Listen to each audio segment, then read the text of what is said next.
국회로 가보겠습니다. 더불어민주당 이재명 후보의 메타버스는 오늘 광주를 찾았습니다. 광주 시민들과 만난 이 후보는 5.18 등을 부인하는 행위를 처벌하는 법안 제정의 필요성을 역설했는데요. 취재 기자 연결하겠습니다. 박현우 기자. 네, 민주당 이재명 후보는 매주 타는 민생버스, 메타버스를 타고 어제와 그제 전남권을 훑은 데 이어 오늘과 내일인 광주에서 일정을 이어갑니다. 우선 오늘 오전 5.18 민주화운동 당시 시민들을 피신시키고 구호 활동을 했던 양림교회에서 예배를 받습니다.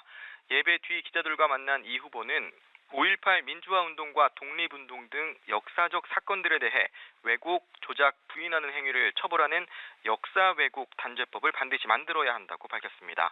이 후보는 SNS를 통해서도 학살자는 천수를 누렸지만 피해자와 유가족들은 지금도 계속되고 있는 사실 왜곡과 망언에 가슴이 미어진다며 법안 제정의 필요성을 역설했는데요. 전두환 전 대통령의 부인 이순자 씨가 전 씨의 재임 중 과오를 사과한다는 입장을 밝힌 것과 관련해서도 여전히 광주 5.18은 끝나지 않았다는 생각이 든다면서 이 씨가 재임 이전의 일에 대해서는 전혀 가책이 없다고 하는 것 같아서 또 한 번 민주화운동을 폄훼하고 희생자들을 모욕하고 있다는 생각이 든다고 날을 세웠습니다. 그러면서 국가 권력에 의한 폭력 범죄나 반인륜 범죄에 대해선 공소시효 등을 없애 영원히 진상규명하고 배상한다는 대원칙을 수립해야 한다고 강조했습니다. 예배 뒤 송정 5일장을 방문한 이 후보는 기자간담회에 이어 김대중 컨벤션 센터에서 광주 대전환 선대위 출범식을 진행 중에 있습니다.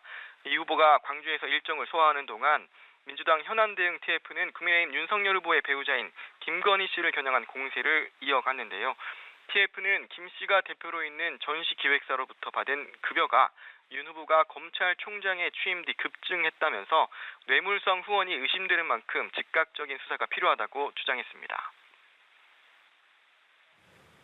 국민의힘 상황도 살펴보죠. 윤석열 후보는 청년위원회 출범식을 갖고 본격적으로 2030 공략에 나서는 모양새네요. 네, 윤석열 후보는 오후 서울 여의도에서 내일을 생각하는 청년위원회 출범식을 가졌습니다.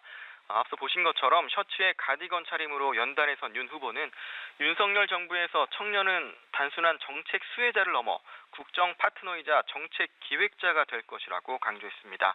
직접 청년위 위원장을 맡은 윤 후보는 청년에게 힘을 실어주고 국정 동반자로 함께하겠다는 의미라면서 자신의 목소리는 줄이고 청년들의 목소리를 듣는 귀는 더욱 열겠다고 말했는데요.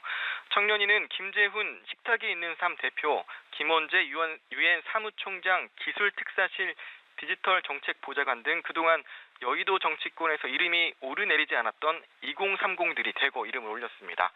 윤 후보는 오늘 일정에 이어 대선 100일 전인 내일은 세종 지역을 방문하며 청년층 공략에 이어 지역 표밭 갈기에도 본격적으로 나선다는 계획입니다. 이런 가운데 오전에는 김병준 상임선대위원장이 기자회견을 열고 이재명 후보를 향해 포문을 열며 공식 활동에 나서기도 했습니다. 김 위원장은 전제적 사고와 판단 기준, 폭력적 심성은 그리 쉽게 고쳐지는 것이 아니라고 날을 세우며 이 후보가 과거 자신의 조카가 저지른 강동구 모녀살인 사건을 변호하고 최근 이를 가리켜 데이트 폭력이라고 표현했던 것을 정조준했는데요.